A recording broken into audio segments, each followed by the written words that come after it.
Welcome back, my friends, to TFT Hyperroll with Artard. Today's game was played immediately after yesterday's game, and Karina and I ended up in the same game again. I've noticed that a lot this season. I think there are a lot less players in Hyperroll, so I see the same names over and over, and if you both end up at the end of a match, you'll probably end up in the next match together. And I explained to her that I'm trying to force things for the video that I'm planning on making, and that was the one that went up on Monday.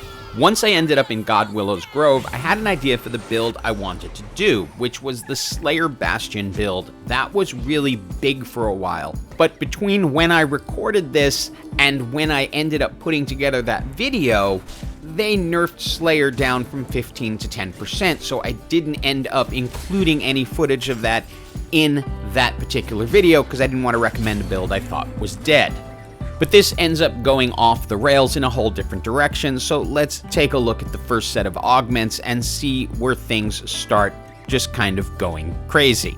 Now, in some ways it started here because when I got Gargantuan Resolve, I kind of knew I wanted to take it. I rolled everything else just to check. I know a lot of people like the Rift Walk, but I could not pass on the Gargantuan Resolve since I love putting a Titan's Resolve onto Gwen, and Gwen is an important part of the Bastion Slayer build as she is likely going to be your carry.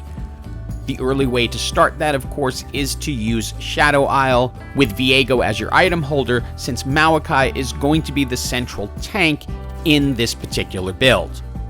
And in the first round, we end up against Karina, and I probably should have brought Maokai in because it would have been better to have the Bastion actually on the board, but in the end, it didn't matter because those additional stacks on Viego allowed him to just clear it, soliciting an LOL from Karina. Item-wise, I absolutely cannot resist the concept of making a second Titan's Resolved that will create a giant champ. Ultimately, my goal here is to get that over to Gwen when the time comes, because my thought is still to do this as a Slayer build. Poppy is serving no purpose here because 2 or 3 Bastions doesn't matter. It's just a holding place since I really have nothing to add right now. Ultimately, it doesn't really matter right now though, because a Viego with 2 Titans Resolves that can get up to 35 is going to be able to chew through most other teams. As of this moment, I'm still planning on doing the Bastion Slayer, but that will change very shortly. Now at this moment, I'm still in Bastion Slayer mode, and I'm warning Karina that if I don't get contested, this build is absolutely cruel.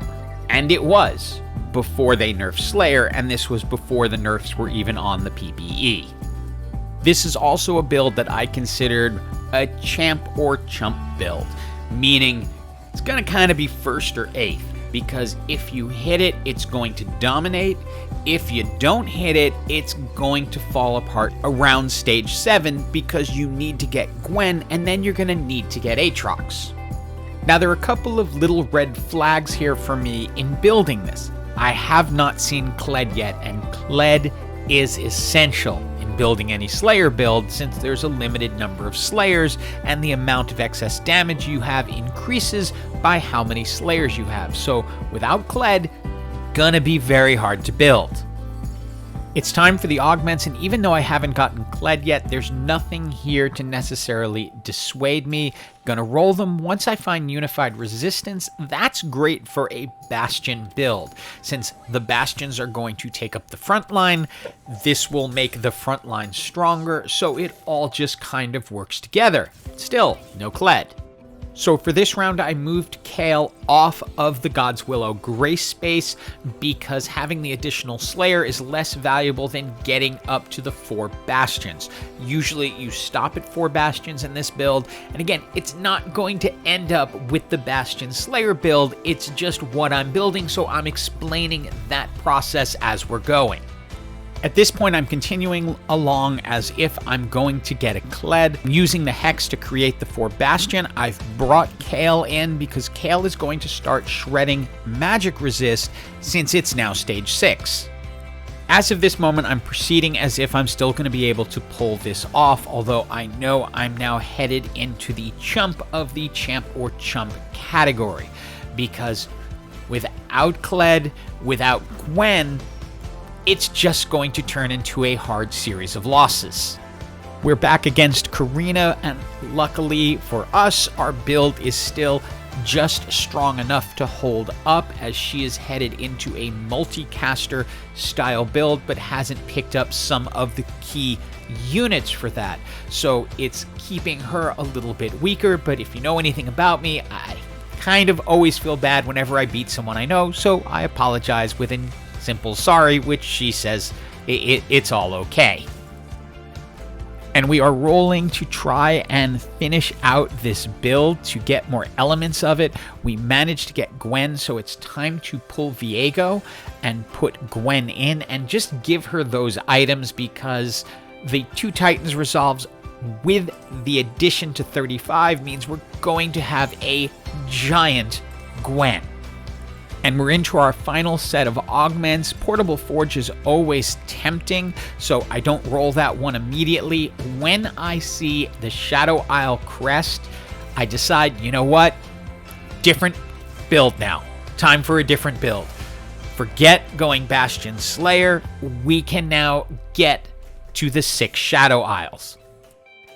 Now, it is not lost on me that in yesterday's video, which was the last match here, Karina beat me with a Shadow Isles Bastion build, and that's now what I'm headed into, but I know I'm going to need more than a 1-star Gwen to pull this off. Then I managed to finally find a Kled who I pick up for I don't know what reason, because I know I'm going Shadow Isles now, and run into the team who is running the build I wanted to do, because they had picked up the Slayer emblem, which is on Tarek. So I know this build is really strong once it gets rolling, and I'm going to need some amazing luck to pull out of this. But luckily, I found a Senna, so I can flip this whole thing around and just end up going completely into Shadow Isle. I will try to take you through the thought process as best as I can. I wanted the Giant Slayer for Callista, since I'm planning on going to the 6 Shadow Isles. I get the chance to 2-star the Shen, which keeps me at 4 Bastion, but Shen will be much better actually in the match, so I end up pulling Zed out, but then decide the Shadow Isles are more important than Slayer, so it's time to bring Viego over into the Grove. So we now have the 6 Shadow Isles and can ultimately move Viego in and put Zed in that spot when we need him. 6 Shadow Isles is a fairly significant buff. You're going to be getting back a lot of mana. Your shield is bigger. So as you can see, Gwen, who is now 2 stars, gets more time to do what she does best and just slide around the board, eliminating things. And lest you question Gwen's power, this should really showcase it as she goes up against a gold 3-star Warwick with 2 Hands of Justice and the Hand of Justice augment, meaning he is getting lots of additional power, but Gwen just doesn't care. She's got her scissors and she's going to use them. And with that win, both Karina and I are in the top 4. We've brought Viego into the match and put Zed in the Grove, so we are getting Rogue and an additional Slayer. I would love to have picked up a Rage Blade for Senna, but it's just not here. The Jeweled Gauntlet will be great for Callista, and the Archangel Staff can go on Kale, who's just going to hang out in the corner and do additional damage. Also notice we are now 2 Gwens away from possibly getting a gold, now 1, presuming we can find another one after this.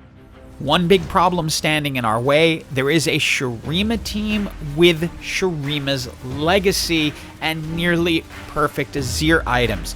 If you've played this game, you know Shurima's Legacy is one of those augments that if you get, it's nearly an auto win, kind of similar to the Yordle delivery service, and when you get it, you're probably going to win. So I only have one chance to get out of this mess. Karina got knocked out, but one roll later, I end up with the gold 3-star Gwen.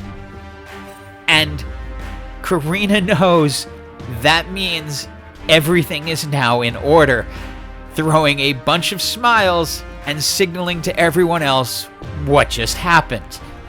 And of course, there's going to be an Ionia Challenger team in there. This is the gold 3-star Warwick that we got through before with the 3-star Gwen.